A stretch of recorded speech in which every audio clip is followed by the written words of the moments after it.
Libby, thanks very much for your time today. If I could start with a bit of a contextual question, what year did you graduate from FCAC and which house were you in? Sure. Thank you for having me. I was Andromeda and I graduated in 2005. So, since finishing school, where has life taken you? I graduated and I was intent on becoming an actress. So following a gap year where I worked in town planning, I studied a 3-year acting degree at USQ, and that was eye-opening. And then I lived in Sydney and was on that acting audition hamster wheel for a few years. And that's an industry that requires a lot of stamina, a really hard skin. And there are, peaks and troughs. Then I got work in a theatre company touring Italy. Wow. So it was an English-speaking theatre company, but for Italian audiences. And so I ended up over there for 2 years. And that's where I fell into teaching English as a second language. And then when I returned to Australia, I went and did my secondary teaching degree. Nice. And I'm working as a high school teacher currently in Brisbane. Teaching drama, I'm guessing, with that background? Yeah, drama and English. Ah, okay. Excellent. And so what made you think of teaching as a profession as well? We'll come to the author part of your life in a moment, but what made you choose education? I didn't originally. I had no interest in it. My mum and dad are teachers. I have grandparents who are teachers. I come from a long line of teachers. I have twin brothers who are teachers. So I had no interest in becoming a teacher, not because I don't respect the profession, far from it. I think it's an incredible profession. I think I just regarded it as a path that was safe and possibly not my own. But then when I found myself in Italy, I ended my contract with the theatre company because I met an Italian man over there. And the only job I could get was teaching English. And that's where I began to really love teaching. And I learned that there are many parallels between acting and teaching. It is a performance, and your audience is more difficult than the general public. So it's really rewarding when you can engage with students. And of course, as a drama teacher and an English teacher, even, there are even more parallels between theatre and what I do in a classroom.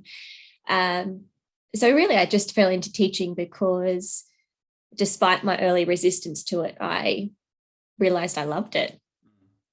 Oh, amazing. Yeah. Amazing. But obviously you've moved now into a slightly different space. I know you're still an educator at the moment, and we're just talking offline that you're back to work on Monday back in the school environment. But you've got this amazing new thing coming up at the moment, and you've got your first book on its way. So it's kind of must be a very exciting time between work being what it is, the experience of being an educator in this time, a book being developed, and obviously I know you're a mum to a lovely young one there. So life must be full of blessings. But I guess busy. Absolutely. So your first book is called But Why, and it's being published, if I understand, early next year. Is that correct? At this point, early 2022. Cool. Yes. So I know there's a big story behind this. Can you tell us a little bit about where the story came from and what you had to go through to get to the point where you are now? Sure. So this story was originally entered in a competition hosted by a publishing house called Ethical. And so it's quite unusual. The process is very different to traditional publishing. And Ethical released 3 double-page illustrations. And you simply had to write using that as a stimulus. And these illustrations featured animals, and it was very clear that there was a hare or a rabbit who was your protagonist, and the moon featured quite strongly. And I suppose in writing to that stimulus, I didn't want to be too literal. And the publishing house came out later and said they received a lot of entries about animals trying to imagine a way of making it to the moon, or collecting the moon for themselves. So I think I didn't want to interpret those illustrations literally. And my daughter was a few months old at the time. And I think I just had a moment where I asked myself, okay, what's an important lesson that I would want to share with my daughter? What's something I want to teach her, and which I think is important for an audience of children? And this idea of always being curious, always asking questions. I guess in English and drama, it's always about critical analysis. I mean, that's in the curriculum, but I think that's a skill that we need to teach the younger generations, that, you know, you must ask questions. You must be in constant pursuit of answers. Those are the ones who will help us solve climate change and, living sustainably. And there's this host of issues that are on our horizon and which we'll need answers for. And then it just evolved from there. Obviously, I didn't have any choice in terms of the characters. It had to be a rabbit, or I foresee her being a hare. There had to be a moon. There's a giraffe and a mole. And so in some way I was limited by the stimulus, but I still think I could impart my own message. Yeah. And ultimately it's one that I want to share with my daughter as she grows up. I imagine one day she's going to realise that mum's a published author and just think that's the most amazing thing out. But I hope so, or she'll roll her eyes. Well, I did a little bit of looking around here, and actually there's a little bit to this that I think is quite interesting, and that is that there were over 2,000 entries to get through. And so congratulations, Libby. That's just amazing. Thank you. To get through. Thank you. To end up being the one that's chosen. It's over 5,000 votes were cast to actually, and then obviously to come out and find that your book is going to be published. I'd imagine in that moment you must feel so happy with yourself, so satisfied, and so happy that what you created is going to be out there next year. Did you always want to be a children's author? Was that something that was always on your horizon, or was it inspired by something else? I've always written stories and poetry and song lyrics. And I should give a shout out to my high school English teacher, Mrs. Mackay. I have such fond memories of her English classes. So I've just always had a passion for writing. I don't know that I really foresaw anything coming of my stories. I did send an anthology of poems away to Penguin Publishing House when I was 21 and very naive. And I received a really lovely response from Davina Bell, who was head of children's publishing at that time. But that was it. Then, then it was just something that was there. I knew I enjoyed it, but I wasn't sure if I was going to make a career out of it, although it's very difficult to make a career out of. But I think the short answer, no, not really. Was always a pipe dream. And it wasn't until I was on my maternity leave, ironically, that I found I had time to pursue it. It was impossible to pursue when I was working in the acting industry. It was impossible when I was working in teaching.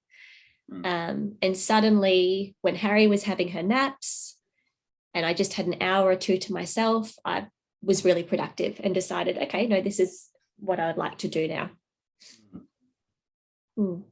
How does it feel knowing that at some stage you might walk through a bookshop and see your own book on the shelf? Yeah, remarkable. Yeah, I'd imagine. Yeah, I get tingles. Yeah, I can imagine. It must be a bit surreal. Yeah. Yes. Yeah.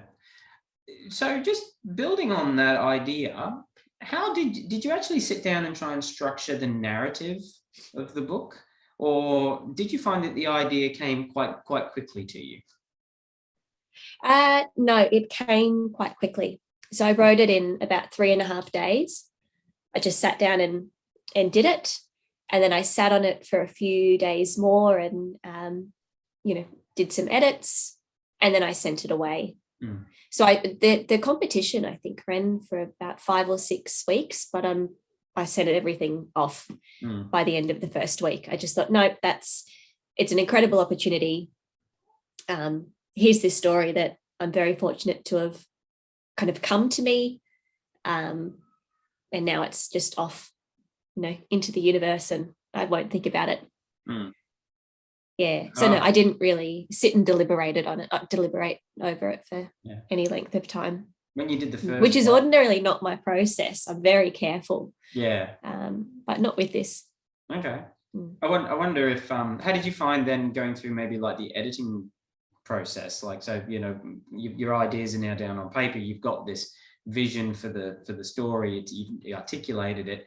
When you started interacting with the publisher, did you find that it worked really well in terms of having a moment to actually edit the story, so that you actually what was there in your first draft and what was in the second draft? Did that change a lot, or is it still very much the original idea that you had with very little changes? At this point in time, it's quite similar. I have reduced the word count by 100 words. It was quite long, but I don't think that's compromised the central idea. So there was a bit of dialogue between the rabbit and the moon, and then the moon's reply to the hare, to Hazel. And I just trimmed that down a little, but it hasn't compromised the story. Yeah. But so no, it's quite similar to the original submission, which is wonderful. Excellent. So the title, But Why? Now, I've got young children, so I reckon I know where that's going. I get asked this a lot. I was wondering whether it's as a parent or as an educator, what made you, obviously having an inquiring mind is something we want for our children, but I love the title. Where did that come from? Was it just the thought of how someone might phrase that back to a parent figure, or where did that come from? I can't take credit for the title. So when I submitted, it was my title was Hazel Hare Who Wished for All the Answers. And when I was listed as a finalist, this is quite interesting. They have said that in picture books, a picture book with a shorter title is better to market and has higher sales than a lengthier title, which is, it's quite an interesting piece of information. So it was their suggestion, But Why? And I was allowed to approve it or counter that with, a different title, but I immediately went, absolutely, But Why makes sense. My daughter's only 11 months, but I have a niece who's 3.5. Oh, so you know where this is going. Yeah, But Why? Yeah. Okay. Cool. Well, look, I think it's fantastic. And obviously, we look forward to seeing where the journey goes in the next little while. Thank you. So I've got to ask you, what's your fondest memory of being at FCAC? Sure. I had a remarkable high school experience. I look back on it so fondly. I would say I loved the high school musicals. And being involved in those. Joseph and His Technicolor Dreamcoat was my senior musical. I was in year 12 when we did that. So that was very special.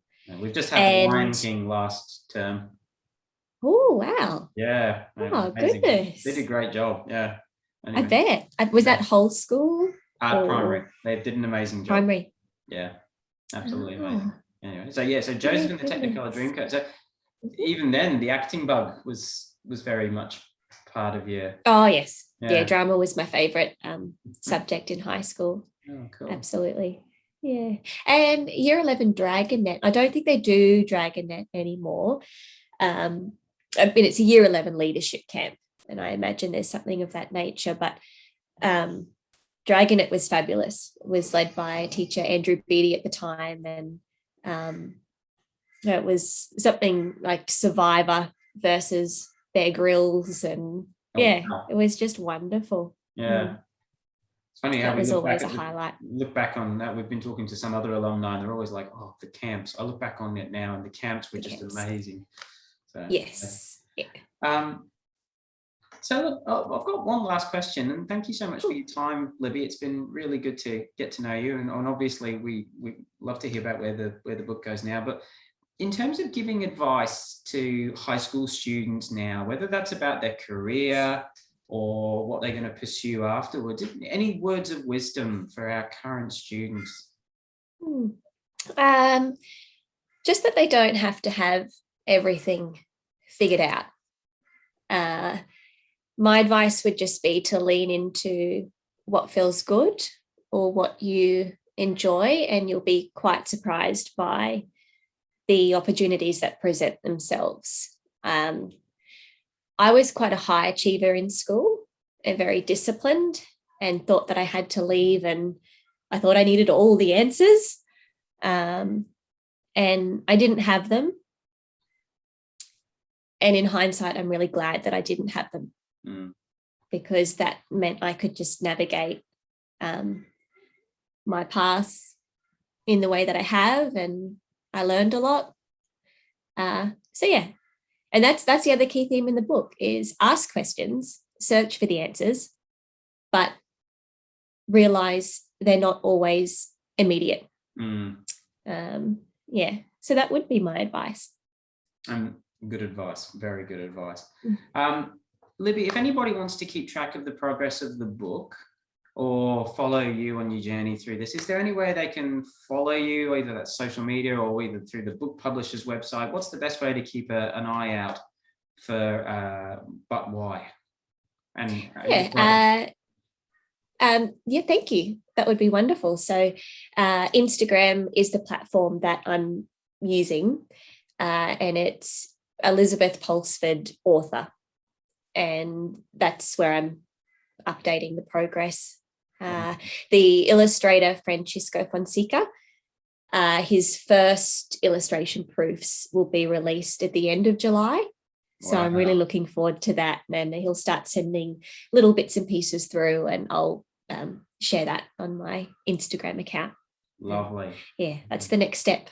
You'll have to let us know when the publication date is as well. Absolutely. Yeah. Yes, and, I will. Until then, look, all the best. Thank you so much for your time. We really appreciate it. Congratulations on your achievement so far. And look, the college community is right behind you. We can't wait to see what this book is. We'll have to make sure we get some copies into our library. That would be wonderful. No worries. Libby, thank you so much for your time. Thank you. Cheers, Russ.